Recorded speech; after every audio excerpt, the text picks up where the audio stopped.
I mean, I've heard comments through the years of, oh, you haven't seen my dad mad. They think that whole thing was all brought about by Yipsy because they were out to get Jim. If I had all the money in the world, I would have the best lawyers suing the hell out of everyone who has ever made an accusation against him.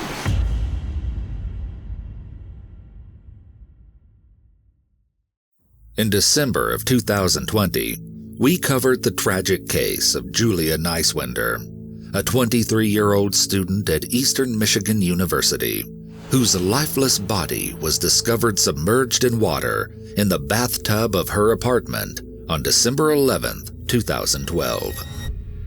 By referencing online reports and a timeline given by Julia's grandpa, we sought to paint a picture of Julia's life and the homicide which cut it short far too soon.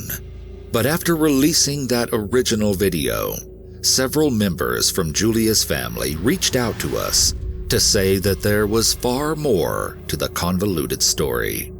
In part 1, we discussed the events that led up to Julia's death. And in part 2, we focused on the aftermath of her murder. Today, we'll be taking a closer look at Julia's stepfather, Jim Turnquist, who became a person of interest in the investigation of her death. Many think that a few key links seem to suggest that Jim could have been allegedly involved in Julia's murder, or know something about it. Jennifer and Kim stand adamantly behind Jim's innocence, and they'll be sharing their side of the story with us today. Moving on to the next big discussion topic in this case, we will be touching on the reports that a close friend of Julia's came forward and told law enforcement that Julia had confided in her about inappropriate behavior that Jim had allegedly exhibited towards her. Detroit Free Press reported this instance purportedly outlined in an affidavit, stating, quote, Kopach stated she interviewed Niswender's best friend on December 14, 2012, and the woman told her that Niswender disclosed 2 years prior to her death that Turnquist did inappropriate things to her growing up as a child. The friend, who is not being named by the Free Press, also stated that Turnquist also made inappropriate remarks to her, referring to her as his girlfriend and asking at one point if she was coming to cuddle with him. But the friend, who was re-interviewed on February 15, 2013, later denied ever making those statements to Kopach. The thing is, after they cleaned out that apartment, that's when they went to the Ypsilanti Police Department. You would think that the police knew that they had left the apartment, or it should have come up, when they talked to them. I guess 2 to 3 weeks later, that friend then tried to retract her statement. The detective told me, we've got it on tape. That was like her best friend who apparently said that. And I know that Kim and Jennifer have met with her a couple of times since then. And I don't know what came of that, but then her story changed. And it was after they talked with her a couple of different times. So this friend was one of Julia's best friends from Monroe. I can tell you right now that she was so upset when that came out, saying that she said all this stuff. And I believe her. I trust her. She came to me and she's like, Jen, I would never say these statements. I would never say that. I love your dad. Mm-hmm. And she was to the point where she was so upset that her and her family were going to hire a lawyer. In addition to these perplexing allegations, one big factor that is often discussed when delving into this case is Jim Turnquist's personality. Some claims have been made that he acted cold and unemotional in the wake of Julia's death. Yeah, I mean, I've talked to other people, that were there. Kim and Jennifer, and they got there first. He got there later. He basically parked his truck, kind of backed it in the parking lot, and Jim got out and was kind of sitting on the hood or something, or and didn't go in until evidently the police, when they realized Jennifer and Kim was there, they're trying to escort them out, and Kim started getting a little boisterous, and so then Jim came, get her out of the apartment. Now, how far in he went, I don't know. Basically, Jim tried to stay out of the apartment, so to speak.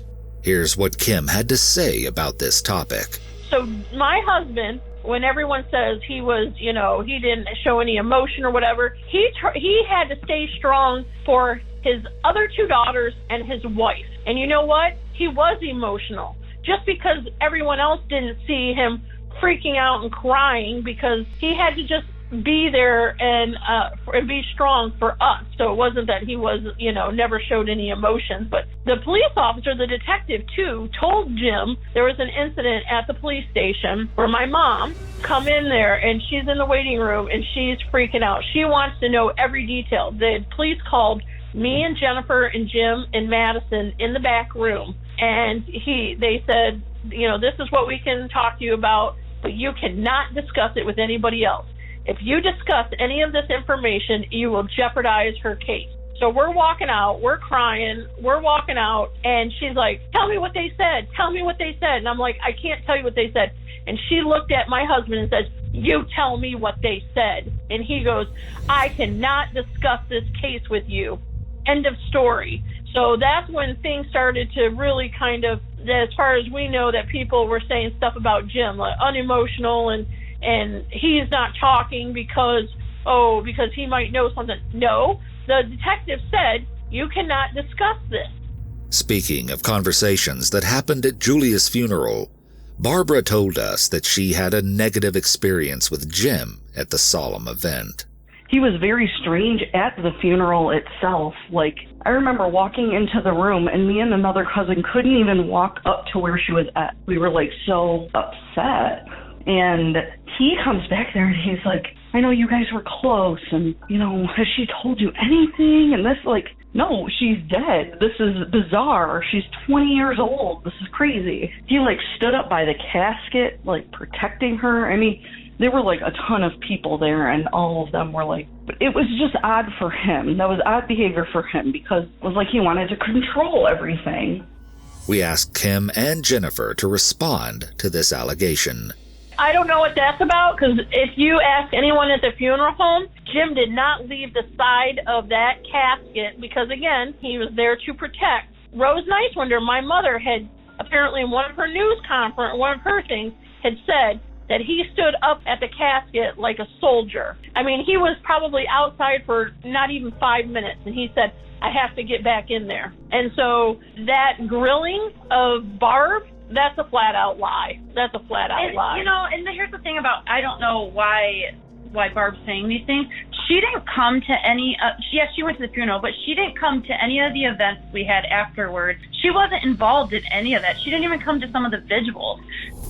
Getting back to Jim Turnquist himself, James gave us his perspective on what kind of person Jim is.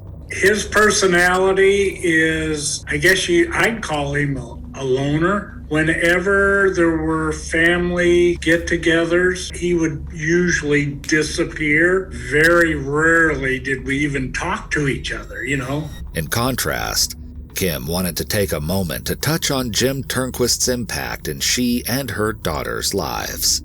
I met Jim when the twins were 10.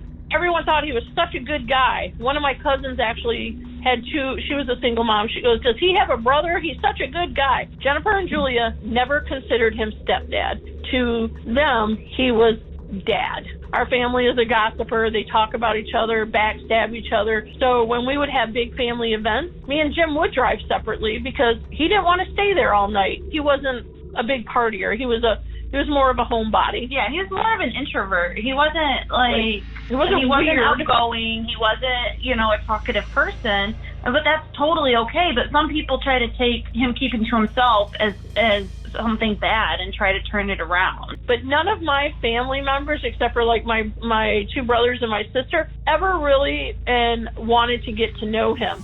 We asked Barbara if, from what she observed, the twins had a good relationship with Jim. Usually, no. Julia couldn't stand him. Jennifer would usually just keep quiet about it. Every once in a while, he would do something nice for them, and Julia would make a huge deal about it because he never did anything nice for her. Within their family, Jennifer was always the favorite, and they made no secret about that. Everything that she did was a huge deal. They would put Julia on the back burner. Moving forward, James spoke a little about Jim's time as a dojo instructor. At his job where he worked at the dojo, he got in trouble with some parents. They thought their children were being disciplined, mistreated. And he was very, very much a disciplinarian. Oh, absolutely. Me and my current wife were at their house once when the youngest daughter, Madison, did something wrong. Not real bad, but he made her, she went to the wall. All he had to do was look at her and point to the wall. And this was when she was like 8 years old. And she would have to put one of her feet up, but not up against the wall, and just stand there. And she stood by that wall, and tears were just coming down her eyes. If he did that in front of us, we always wondered what would happen when we're not there. What was being done behind closed doors. Kim and Jennifer told us their thoughts on this story. First of all, the kids that hit the karate school loved my dad. Yep. Even when everything happened and he wasn't teaching, they were so upset and they would keep begging for him to come back. And he never was not allowed to teach them. And the parents of the students all showed up to court when they tried to pull all that crap. Yeah. They were the ones that sat with us and supported us, while my family sat on the other side and was against us. And I don't know where they're even getting that. Oh my God. Disciplinary with Madison. You know what? Madison is a 3rd-degree black belt. So when you live in a karate household where people are doing martial arts, you do things differently. If you get in trouble, it might be 100 push-ups. You might, and some parents might be like, "Oh my God!" But my mind is so blown, and I am truly. I knew that they betrayed me, but I can't believe that they would all continue to make up more lies.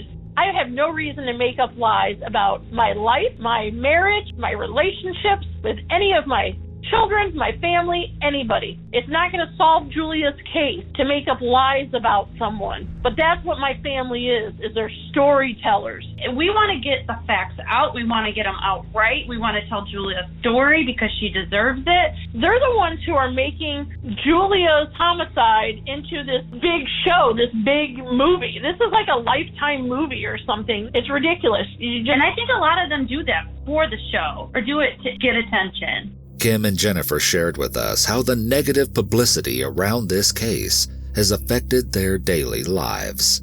We've had death threats. We've been followed. There are times we couldn't go home for days because people would camp outside our house. It's definitely been very hard. My face would be on the front page of the Ann Arbor News, and so women would come up to me and spit on me because they would see the stories on the Ann Arbor News or their Free Press and say, "How disgusting, you pig." And you would think that your family would be there to help you through that.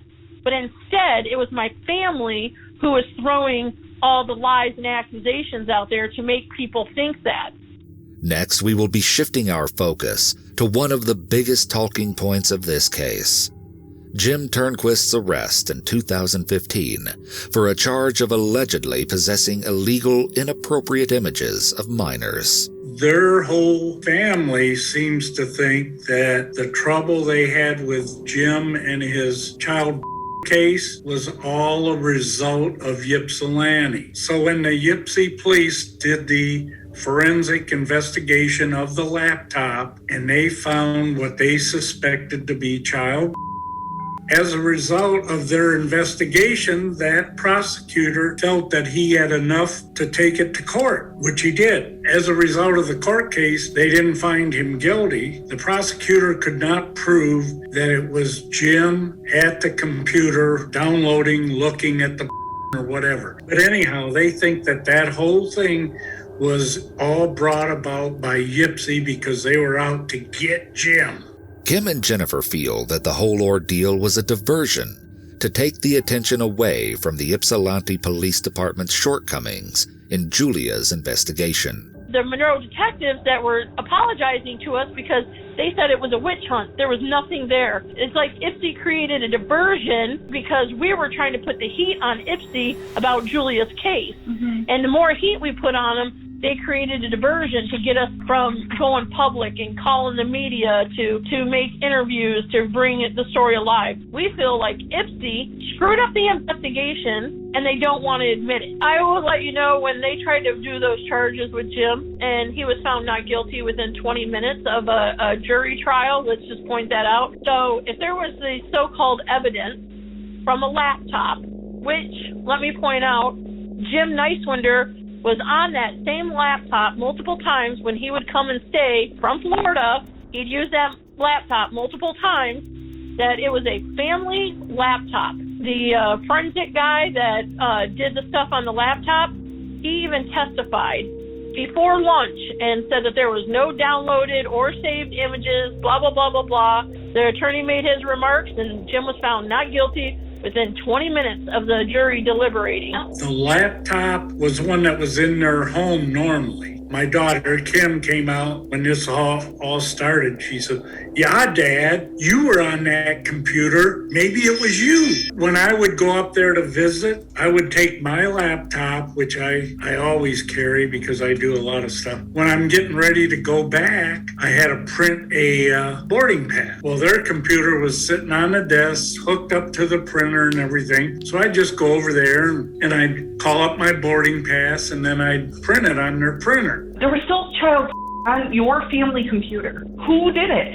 There was only, 4 of you that lived in the house. Oh, all these people had access to our computer. I think they were grasping at straws.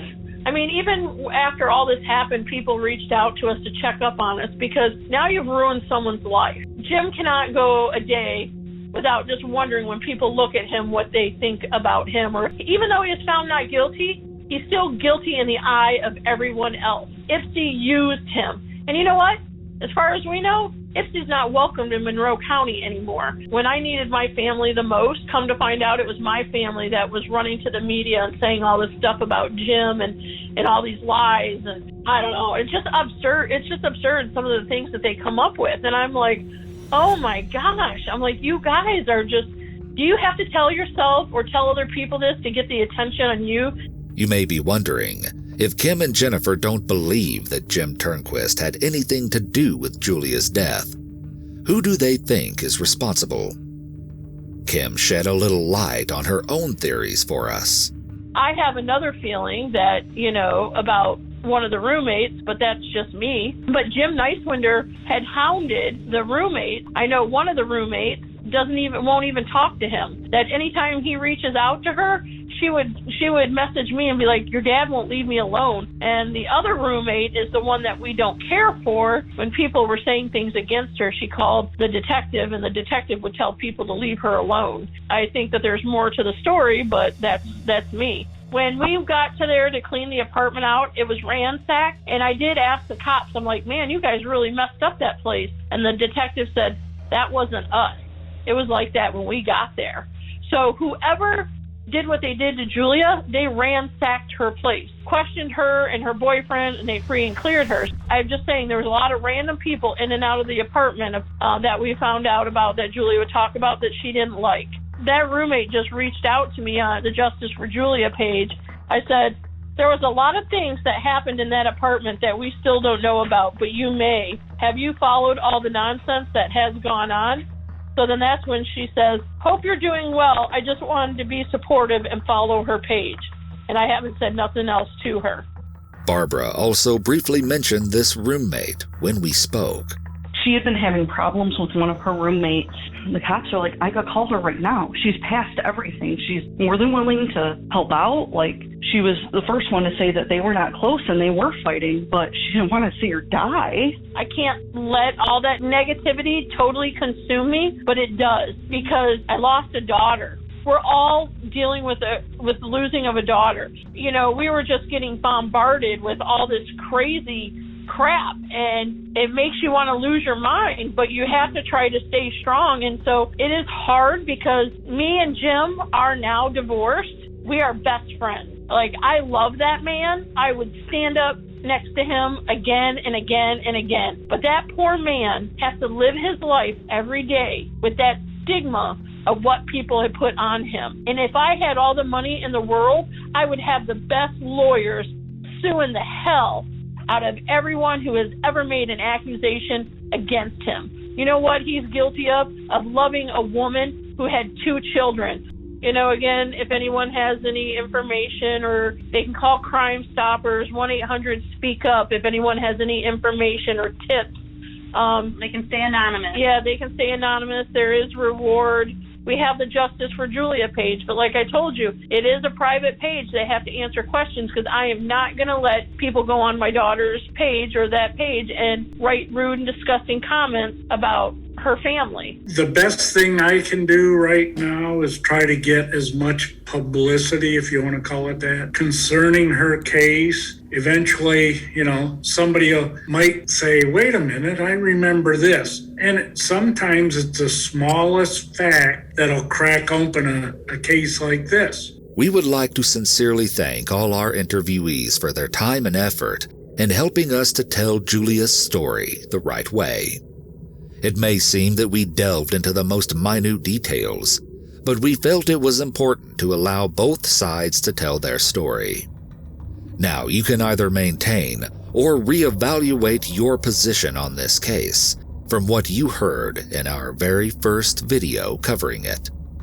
As everyone we interviewed told us, the top priority is always finding justice for Julia.